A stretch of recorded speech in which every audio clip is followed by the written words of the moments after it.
लगता है करनी सेना ने ठान लिया है कि वो बीजेपी का बेड़ा गर्क करेगी। सोचिए, कर्नाटक में जाति जनगणना हुए हैं। उसके बाद जो आंकड़े आए हैं उसके मुताबिक टोटल 6 करोड़ आबादी है कर्नाटक की। उसमें 4.25 करोड़, 6 करोड़ में 4.25 करोड़ ओबीसी है। मतलब सोचिए, उनकी संख्या 70% है ओबीसी की आबादी कर्नाटक में। बिहार में जाति जनगणना के आंकड़े आ गए, तेलंगाना में जाति जनगणना के आंकड़े आ गए, अब कर्नाटक में जाति जनगणना के आंकड़े आ गए। जब से हेमंत सोरेन की सरकार आई है, उन्होंने सोचिए 69% रिजर्वेशन तमिलनाडु और 69% और 77% जो है वो झारखंड में है। तो तमिलनाडु और झारखंड में ओबीसी वर्ग को क्रमशः 69% और 77% आरक्षण दिया जा रहा है रिपोर्ट के मुताबिक। मैं फिर कह रहा हूं, ये 69% टोटल है एससी एसटी ओबीसी की। अखबार वाले भी गलत सलत लिखते रहते हैं। वहीं झारखंड सरकार ने भी कैप हटा दिया है, बिहार सरकार ने भी कैप हटा दिया था।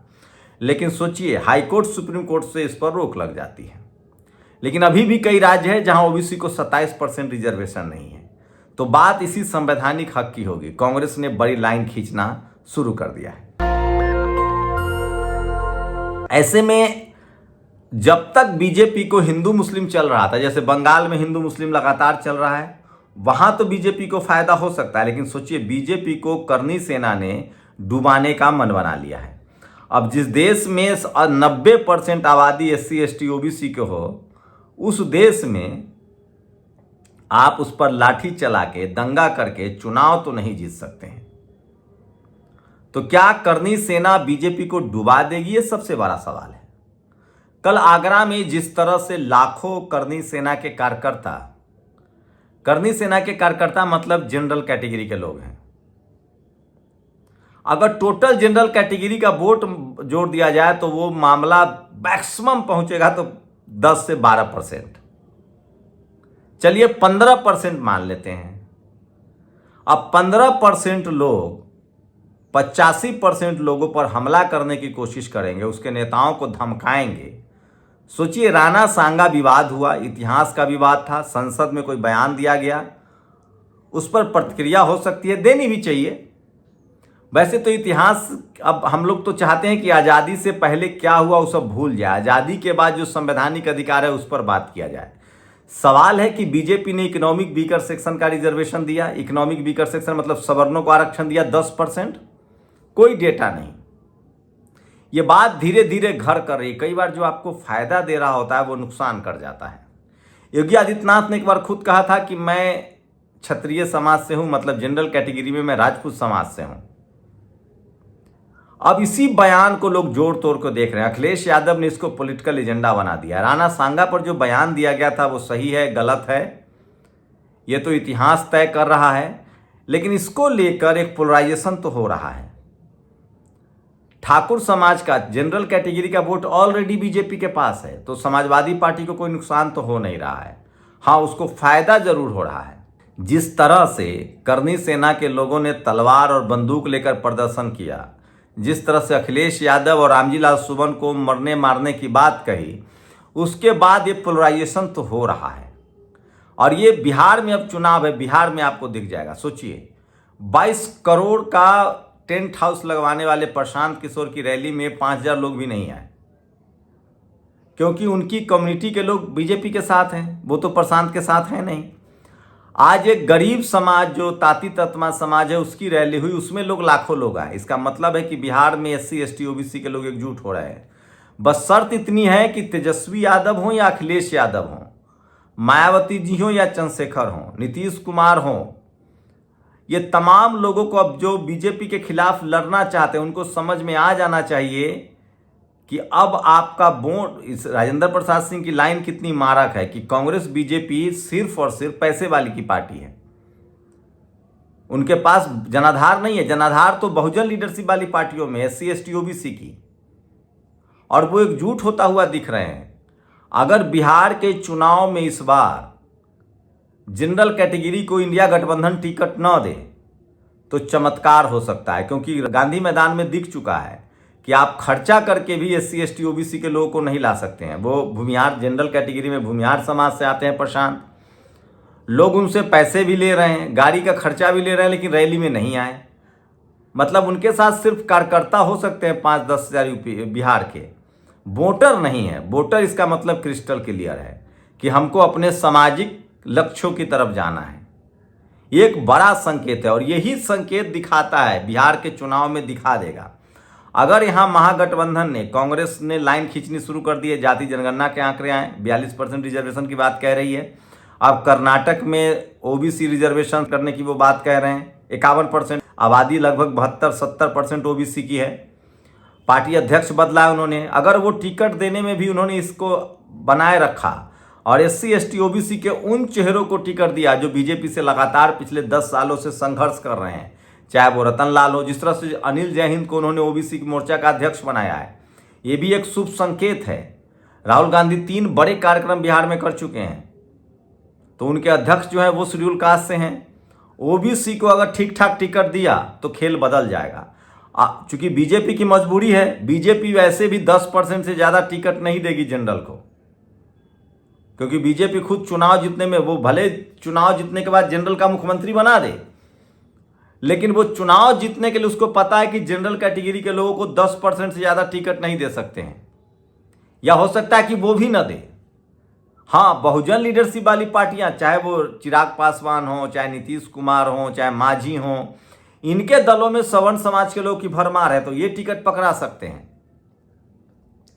तो वहां एक महागठबंधन कर सकता है कि जहां जहां ये लोग, एनडीए के लोग जनरल को टिकट दे, वहां वहां ये दलित, पिछड़े, अल्पसंख्यकों को टिकट देकर खेल बिगाड़ सकते हैं। और खासकर उस समाज को टिकट दे जो समाज जो जिसके नेता एनडीए के साथ है। मान लीजिए जहां जनरल को टिकट मिलता है वहां पासवान समाज को टिकट दीजिए, वहां पासवान टूटेगा। जहां जहां मांझी समाज को टिकट दीजिए, मांझी समाज टूटेगा। आप ये 2 बड़े चंक है, चिराग पासवान और मांझी जी हैं जो वो एनडीए के साथ हैं, तो उनके वोटर उसके तरफ जाएंगे। लेकिन अगर वो जहां जहां जनरल को टिकट देते हैं बीजेपी वाले, वहां आप मांझी और पासवान को टिकट दीजिए, वो आपके पाले में आएगा।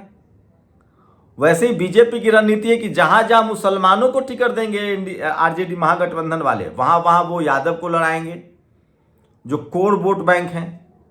वो रविदास को लड़ाएंगे, रविदास SC में रविदास समाज को लड़ाएंगे जो बीजेपी को वोट नहीं करता है, जो कोर वोटर है। तो टैक्टिकल तो आपको होना पड़ेगा, लेकिन ओवरऑल ये है कि बिहार में सवर्ण समाज के लोग अब पॉलिटिकली तो आइसोलेट होंगे, क्योंकि ये सोशल जस्टिस के डरते। टीवी अखबार जितना चिल्लाए, टीवी अखबार ने प्रशांत किशोर को नेता बनाने के लिए क्या नहीं किया। वो मीडिया के नेता हो सकते हैं, जनता के नेता तो नहीं है, दलित, पिछड़े, किसान, अल्पसंख्यकों के नेता नहीं है। कन्हैया पर भी यही लागू होता है, अगर उसको बड़ी जिम्मेदारी मिलती है, उसके मुकाबले पप्पू यादव ज्यादा फायदेमंद रहेंगे। तो ये बिहार है। अब इसका असर सीधे यूपी पर पड़ेगा। यूपी में अखिलेश यादव को बड़ी बढ़त होती हुई दिख रही है।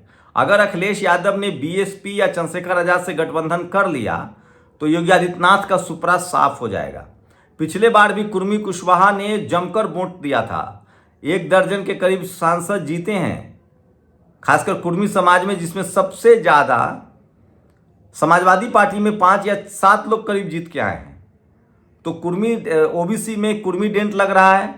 अभी तक कुशवाहा शाक्य को, जिस तरह से केशव प्रसाद मौर्य को उन्होंने अध्यक्ष बनाया, चुनाव जीत लिया, उसके बाद उनको मुख्यमंत्री नहीं बनाया, बाद में वो चुनाव हार गए, उप मुख्यमंत्री बना के रखे हुए हैं।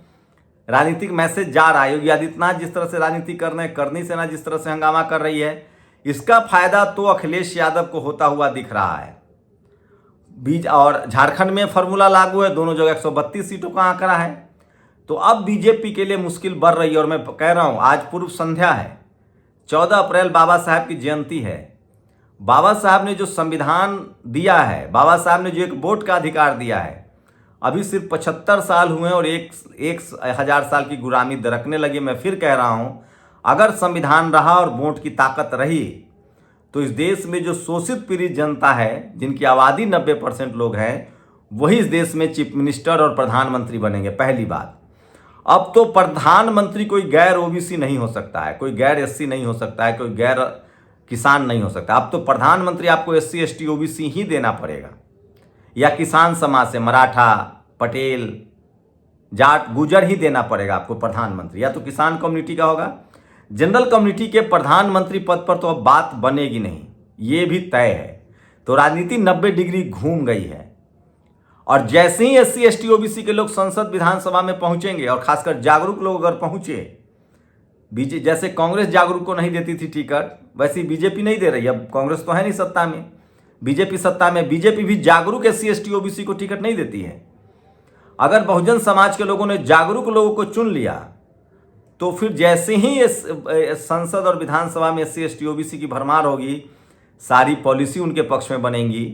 और ठेकेदारी जो सबसे बड़ा इस देश का अरबों खरबों का जो कारोबार है, बिजनेस, ठेकेदारी, स्पोर्ट्स, सिनेमा और जुडिशियरी, जैसी जुडिशियरी से अभी भी जुडिशियरी कंट्रोल कर रहा है इस डेमोक्रेसी को। आप सोचिए, जब तक जुडिशियरी में भागीदारी नहीं होती है, और जैसी संसद में ये बात सामने आएगी, अब तो नेशनल जुडिशियल कमीशन की मांग हो रही है, कोलोजियम भी बहुत दिन नहीं चलेगा। तो चलिए, बाबा साहेब के जयंती के पूर्व संध्या पर मैं कह रहा हूं 21वीं सदी डॉक्टर अंबेडकर की सदी होगी। 14 अप्रैल की आप सबको अग्रिम बधाई।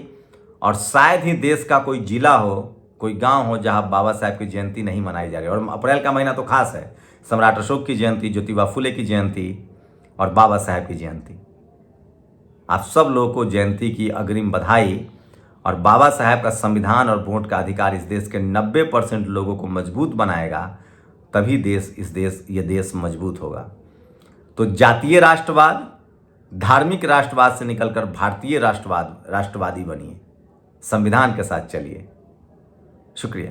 दस्तक की आपसे गुजारिश है कि अगर इसको बचाना चाहते हैं तो नेशनल दस्तक को सब्सक्राइब करने के लिए रेड कलर के सब्सक्राइब बटन को दबाएं, फिर बेल आइकन की घंटी दबाएं। नेशनल दस्तक को बचाने के लिए बहुत जरूरी है कि हर खबर को शेयर करें, लाइक करें, कमेंट जरूर करें।